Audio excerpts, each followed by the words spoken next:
Hey YouTube, you are watching another semi-professional talk about movies. Today though, we're actually on the TV side of things. We're going to start this whole show off with the cancellation of Daredevil. The reason this still makes it into movie news for me is because of the impact this cancellation has on the wider Marvel Cinematic Universe. So, Netflix announced that it's canceling Daredevil. There won't be a season 4 of Daredevil. This kind of continues a divorce they've been having with the Marvel properties. We've seen Iron Fist and Luke Cage have both been cancelled following their seasons also. I would highly expect that Jessica Jones season 3 and Punisher season 2, of course, that are currently in production, will be finished and distributed. However, I do believe that those shows will then promptly be cancelled also, and a lot of people also believe that as well. Um, I guess it's important to say at this point that now these distribution rights of the cancelled properties are returning to Marvel. However, the characters in this instance, say Charlie Cox playing Daredevil, the iteration of Charlie Cox's Daredevil, that is still Netflix's property. The fictional character of Daredevil goes back to Marvel, and they may reboot the character with a brand new actor. Although we will talk about a hypothetical in a while about how Marvel could keep Charlie Cox, but it's going to be costly. So topic of this video really we already know, we've known for a few days now that Daredevil's been cancelled, but it's really about the future impact. That's what I want this to be about. So what's important for the phase 4 of the MCU is these characters can now return into the MCU. They can really, I suppose, become more of integral to the main characters.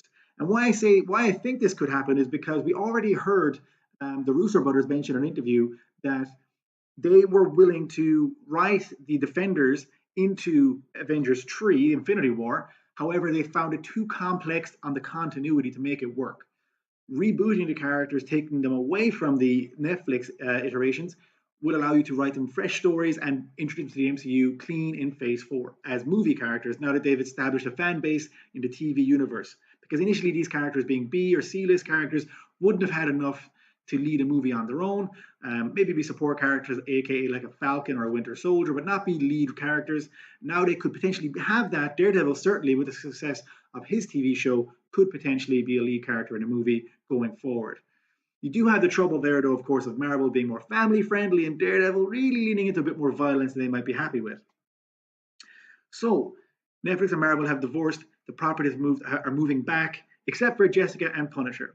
Could we still see Iron Fist, Luke Cage, and Daredevil on Netflix? Yes, we could, because the Defenders as a property hasn't been really defined as cancelled yet. So it could still come out with all the characters back together. Obviously, and also like we saw in Iron Fist Season 2, with characters like Luke Cage making an appearance, during Jessica Jones Season 3 and Punisher Season 2, any of our favourite characters can come back for cameos in those seasons as well, such as D'Onofrio playing Kingpin, because it will be a huge shame if we never see that version of that character again, because he is a perfect cast for Kingpin. So hopefully he gets to be kept for sure at some point during Jessica Jones Season 3, Punisher Season 2, or the optimistic, not yet announced, Defender Season 2.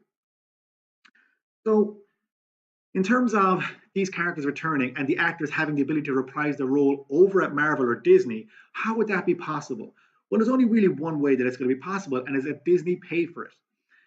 If you're at Netflix's point of view, if you're not making any future content with these characters, so if you're never going to make another Charlie Cox iteration of Daredevil, outside of him appearing maybe in Jessica Jones or Punisher, then you really are not making any more money off that character. You're kind of out of options.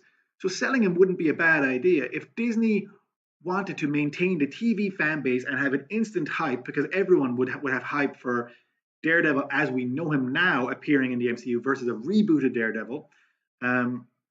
If you pay, so what are Disney willing to pay, and what are Netflix willing to accept? If what Netflix is willing to accept can be met by what Marvel's willing to pay, we will see it happen. However, if Disney's max amount, this is Disney, right? And Netflix's minimum acceptable amount, is there's not right there, we won't see it. And that's simply what it's going to be. It's going to be business behind the scenes. It's not love of the comics. These guys are business people, and they're going to make a business decision that's smart for both Netflix and Marvel at the time. That's only how it's going to happen. I would love to think that Netflix would accept the offer and we could see Charlie Cox's Daredevil and the extended Defender universe, Netflix Marvel cast, you want to call it that, all those characters be merged fully just like the Fox's property are. But of course, we also do think with the Fox's property that their characters are probably most likely going to be rebooted. However, I would love if they can try and pay Fox off as part of this to keep some of the actors, like Hugh Jackman retaining as Wolverine. Everyone was hoping that would happen this Thursday's announcement. It didn't, but I'm getting off topic with going into Fox. This is not about Fox and their characters. We're sticking strictly to the Defenders and the Netflix properties. So, do I think it's likely that we're going to see Charlie Cox in an MCU movie with Iron Man? No, I don't. I think it's likely that it'll be rebooted, which is a shame because I love this. The TV universe is great. So I think they won't really mesh. That's not really my thought process on it, but I would love the announcement. It would be my plan A would be that there's a deal struck. Netflix is returning the distribution rights over to Marvel. However, the property they've created, the IP, is still theirs in terms of the combination of actors and characters. Disney would have to pay for that. I don't know what the cost would be. Hopefully, it wouldn't be huge, as Netflix really don't have a massive earning potential future. Also, if people wanted to return and watch Netflix's properties on their streaming service for the earlier seasons, they then allowing Charlie Cox as Daredevil to go and act in the MCU would only create hype for people who want to go back and then who hadn't seen the previous Daredevil seasons.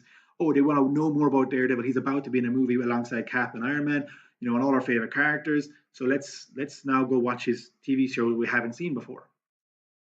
So really, my final thoughts on it are: it's a shame that we're losing the Netflix TV universe. We're also losing the Fox one. Really, what's happening is Marvel is doing what it's always wanted to do and reamalgamate all the properties it had to sell. It sold them all off. It's bringing them all back in house, and it's starting to reamalgamate and monopolize that Marvel is the only producer of Marvel character content, with the exception, of course, of Sony. And Marvel will be waiting a long while for Sony to give in on their Spider-Verse, given how awesome the Venom movie was. I don't think anytime soon we're going to see Venom and Spider-Man and all the extended Spider-Verse characters return to Marvel.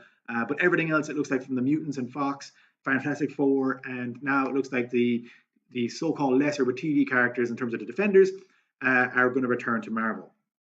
However, are Marvel actually amalgamating all of these into one MCU? I don't think so. I actually think there are two MCUs, but that's for the next video. Thanks for watching, guys. Please like, comment, and subscribe, and I'll see you all next time.